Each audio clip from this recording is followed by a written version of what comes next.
Big boss ಕೂಡ ಒಂದು 2 times ನನ್ನ ಕಾಲ್ ಬಂದಿತ್ತು ಆವಾಗ್ಲೇನೆ. ಪೇಪರ್ ಕೂಡ ತುಂಬಾ ಬಂದಿದೆ. ಅದು ಲಾಸ್ಟ್ OTT ಪ್ಲಾಟ್ಫಾರ್ಮ್ ನಾನು ಕಾಲ್ ಮಾಡಿದ್ರು.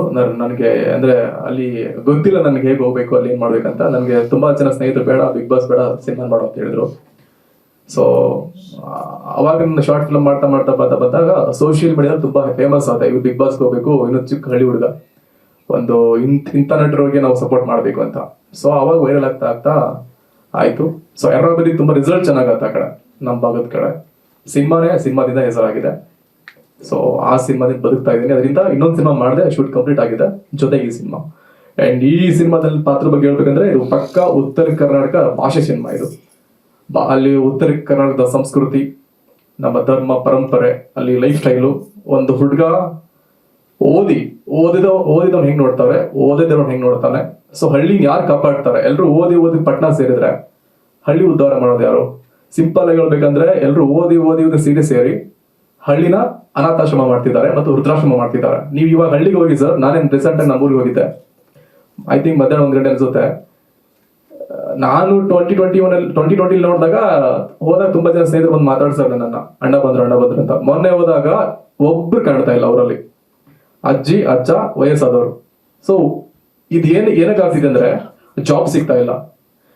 ಸ್ವಲ್ಪ ಓದ್ಕೊಂಡು ಬೆಂಗಳೂರು ಸೆಟ್ಲ್ ಆಗ್ಬಿಡ್ತಾರೆ, ಅಪ್ಪ ಅಮ್ಮನ ಅನಾಥರ ಮಾಡ್ತಾರೆ, ಅದೇ ಊರನ್ನ ವೃದ್ಧಾಶ್ರಮ ಮಾಡ್ತಿದ್ದಾರೆ.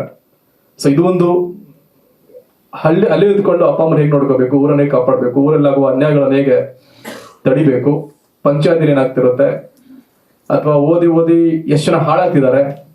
ಎಕ್ಸಾಂಪಲ್ ಲವ್ ಆಗಿರ್ಬೋದು. ಈಗ ಎಲ್ಲರೂ ಹೇಳ್ತಾರೆ ಓದದೇ ಇರೋನೇ, ನನ್ನ ಈ ಸಿನಿಮಾದಲ್ಲಿ 1-2 ಲೈನ್ ಇದೆ, ನನ್ಕಿಂತ ಚೆನ್ನಾಗಿ ಓದೋನೆ ಲವ್ ಬಿದ್ದು ಸತ್ತೋಗ್ತಾನೆ, ಅದು ಸಾಯಕ್ಕೆ ಅಟೆಂಪ್ಟ್ ಮಾಡಿರ್ತಾನೆ, ಅವ್ನು ಕಾಪಾಡ್ತಾನೆ. ಈ ತರ ತುಂಬಾ ನಿಮ್ಗೆ ಈ ತರ ಒಳ್ಳೆ ಪಾಯಿಂಟ್ಸ್ ಇದೆ. ಅದನ್ನ ಅಚ್ಚುಕಟ್ಟಾಗಿ ನಮ್ಮ ಭಾಷೆಯಲ್ಲಿ ನಮ್ಮ ಭಾಗದ ಕಥೆ ಇಟ್ಕೊಂಡು ಅಲ್ಲಿ ಹೇಗೆ ಒಬ್ಬ ಹುಡುಗನ ಲೈಫ್ ಸ್ಟೈಲ್ ಹೇಗಿರುತ್ತೆ ಅದನ್ನ ನೀಟಾಗಿ ತೋರಿಸಿದ್ದಾರೆ. ಪಕ್ಕಾ ಡಿ ಗ್ಲಾಮರ್ ಪಾತ್ರ ಇದು. ರಂಗಾಯಣ ಸರ್ ಜೊತೆ ವರ್ಕ್ ಮಾಡೋದು ತುಂಬಾ ಖುಷಿ ಆಯ್ತು. ಅಂಡ್ ರಾಜೇಶ್ ಕಾರ್ ಅಂತ ಆಗಿರ್ಬೋದು, ತುಂಬಾ ಜನ ಕಲಾವಿದರು ತುಂಬಾ ಸಪೋರ್ಟ್ ಮಾಡಿ ತುಂಬಾ ಚೆನ್ನಾಗಿ ಮಾಡಿದೀವಿ.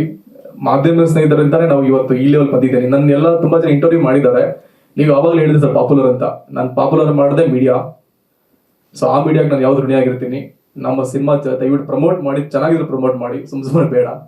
ಈಗ ಇನ್ನೊಂದು ರೀಸೆಂಟ್ ಆಗಿ ಸೋ ಸಾಕಾದ ಹೋಗ್ತಾ ಇದೆ, ಅಲ್ಲಿ ಯಾವುದೋ ಪ್ರಮೋಷನ್ ಇಲ್ಲ, ಬಟ್ ಕಂಟೆಂಟ್ ಸಿನಿಮಾ ಗೆದ್ದೇ ಗೆಲ್ಲುತ್ತೆ ಅನ್ನೋಕೊಂದ್ರೆ ಎಕ್ಸಾಂಪಲ್ ಅದು. ಸೊ ನಮ್ಮ ಸಿನಿಮಾದಲ್ಲಿ ನಮ್ಮ ಭಾಷೆಯ ಕಂಟೆಂಟ್ ಸಖತ್ತಾಗಿದೆ ಅಂತ ಅನ್ಕೊಂಡಿದ್ದೀನಿ. ಅಂಡ್ ಇಂಥ ಪಾತ್ರ ಕೊಟ್ಟಂತಹ ನಿರ್ದೇಶಕರಿಗೆ ಅಂಡ್ ನಿರ್ಮಾಪಕರಿಗೆ, ನನ್ನ ಎಲ್ಲಾ ತಂತ್ರಜ್ಞರಿಗೆ, ಅಂಡ್ ಫಸ್ಟ್ ಟೈಮ್ ನಾನು ಆವಾಗಲೇ ಸರ್ ಹೇಳಿದ್ರು ಸಾಂಬಾರ್ ಸರ್ ಜೊತೆ ವರ್ಕ್ ಮಾಡ್ತಾ ಇದ್ದೀನಿ. ಧರ್ಮ ವಿಷಯ ನಾನು ಫ್ಯಾನ್, ಯಾಕಂದ್ರೆ MS Dhoni film back ground score ನೋಡಿದಾಗ ಒನ್ ಆಫ್ ದ ಫ್ಯಾನ್ ಆಗಿದ್ದೆ. ಅವ್ರ ಜೊತೆ ವರ್ಕ್ ಮಾಡ್ತಿದ್ದೀನಿ. ಸೊ ಖುಷಿ ಇದೆ. ಆನಿಮಲ್ಸ್ ಎಲ್ಲ ವರ್ಕ್ ಮಾಡಿದ್ದಾರೆ. So I am blessed. ನಮ್ಮ ವಿಜಯವಾಹಿನಿ ನ್ಯೂಸ್ ಚಾನೆಲ್ನಲ್ಲಿ ಪ್ರಮೋಷನ್, ಜಾಹೀರಾತು, ಅಡ್ವರ್ಟೈಸ್ಮೆಂಟ್ ನೀಡಲು ಸಂಪರ್ಕಿಸಿ 9535808456.